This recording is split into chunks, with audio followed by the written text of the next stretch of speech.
Digital meter আৰু smart মিটাৰৰ মাজত বিশেষ একো পাৰ্থক্য নাছিলে। আগৰ ডিজিটেল মিটাৰবিলাক ভালকৈ চলি আছিলে, কিন্তু ডিজিটেল মিটাৰ স্মাৰ্ট মিটাৰ পাৰ্থক্য হৈছে ডিজিটেল মিটাৰত মিটাৰ ৰিডিংটো ল'বৰ কাৰণে মেনুৱেলি মানুহ যাব লাগে, তেওঁলোকে 2 নম্বৰীটো কৰিব নোৱাৰে। কিন্তু স্মাৰ্ট মিটাৰ এখন চিম লগাই তেওঁলোকে অফিচৰ পৰা বহি মন গ'লে 3000, মন গ'লে 10000, মন গ'লে 1 লাখো কৰি দিব পাৰে। গতিকে সেইটো কাৰণে স্মাৰ্ট মিটাৰ লগাইছে। দ্বিতীয় কথাটো হৈছে তেওঁলোকে ঘৰত বহি যাতে ডিছকানেক্ট কৰি দিব পাৰে, আৰু ডিছকানেক্ট কৰি 400-500 টকা যাতে ফাইন লগাব পাৰে, সেইকাৰণে সেই দুটা। প্ৰথম কথা, ঘৰত বহি যাতে মনোপলি তেওঁলোকে মিটাৰ ৰিডিং লগাব পাৰে, ইউনিট বহাব পাৰে, বিল বহাব পাৰে, আৰু 2 নম্বৰতে তেওঁলোকে যাতে ঘৰত বহি ডিছকানেক্ট ৰিকানেক্ট কৰিব পাৰে। গতিকে স্মাৰ্ট মিটাৰ আমাৰ ওপৰত তেওঁলোকে জাপি দিছে। আমি কৈছোঁ তোমালোকে প্ৰথম কিমান স্মাৰ্ট হৈছা। APDCLৰ আপোনালোকে জানে 7জন ডাইৰেক্টৰ আছে, তাৰে যিগৰাকী চেয়াৰমেন S. আব্বাছী তেওঁ এগৰাকী IS বিষয়া, যিগৰাকী MD ৰাকেশ কুমাৰ তেওঁ IS বিষয়া, যিগৰাকী প্ৰিন্সিপাল ডাইৰেক্টৰ K. ত্ৰিবেদী তেওঁ IS বিষয়া, কিন্তু এগৰাকীও টেকনিকেল মানুহ নহয়। তাতকৈ আচৰিত কথা, যি বাকী কেইগৰাকী নমিনেটেড যিগৰাকী ডাইৰেক্টৰ আছে, তাত কাক ৰাখিছে আপোনালোকে জানে? যতীন বৰা, ভ্ৰাম্যমানৰ অভিনেতা যতীন বৰা।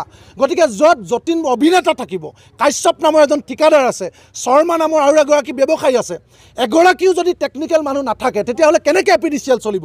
যিটো অৰ্গেনাইজেশ্যন টেকনিকেল অৰ্গেনাইজেশ্যন, তাত আছে অভিনেতা যতীন বৰা। যতীন বৰাৰ কি কাম APDCLত?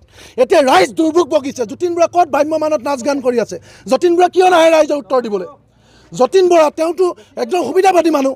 তেওঁ ধুনীয়াকৈ কেতিয়া প্ৰফুল্ল মহন্তৰ দিনত AGP কৰি ৱাইন শ্বপ ল'ব লাগে, তৰুণ গগৈৰ দিনত কেনেকৈ কংগ্ৰেছ কৰি মাটি কিনিব লাগে, আৰু এতিয়া হিমন্ত বিশ্ব শৰ্মা, সৰ্বানন্দ সোণোৱালৰ নেগুৰত ধৰি কেনেকৈ তেওঁ ঠিকা কৰিব লাগে এইটো জানে। তেওঁ APDCLত কি কাম আছে? তেওঁ চিনেমা কৰি থাকক, হয়নে নহয়? তেওঁ নায়ক হ'ব খুজি খলনায়ক হ'লেও চিনেমা কৰি থাকক। তেওঁ ৰাজনীতি কিয় আহিব লাগে? তেওঁ কিয় আহি APDCLত আহিব লাগে? গতিকে এনেকুৱা ধৰণৰ মানুহ বহাই ৰাখিছে APDCLত। গতিকে এইবিলাক মানুহৰ পৰা কোনো আশা কৰি লাভ নাই। য'ত টেকনিকেল মানুহ নাই, ইঞ্জিনিয়াৰিঙৰ মানুহ নাই, তেওঁলোক ডাইৰেক্টৰ, য'ত গ্ৰাহক প্ৰতিনিধি নাই, কনজিউমাৰ ৰিপ্ৰেজেণ্টেটিভ এজনো নাই, গতিকে তেওঁলোকে কেনেকৈ বুজি পাব ৰাইজৰ সমস্যা? গতিকে আমি বাট চালোঁ। 28 তাৰিখে সৰুপথাৰ APDCL কাৰ্যালয়ত তেওঁলোকক মেমৰেণ্ডাম দিলোঁ। আজি 30 দিন উকলে যোৱাৰ পিছত তেওঁলোক শুই আছে। গতিকে আমি এতিয়া ডকাইত পুহি ৰাখিব নোৱাৰোঁ।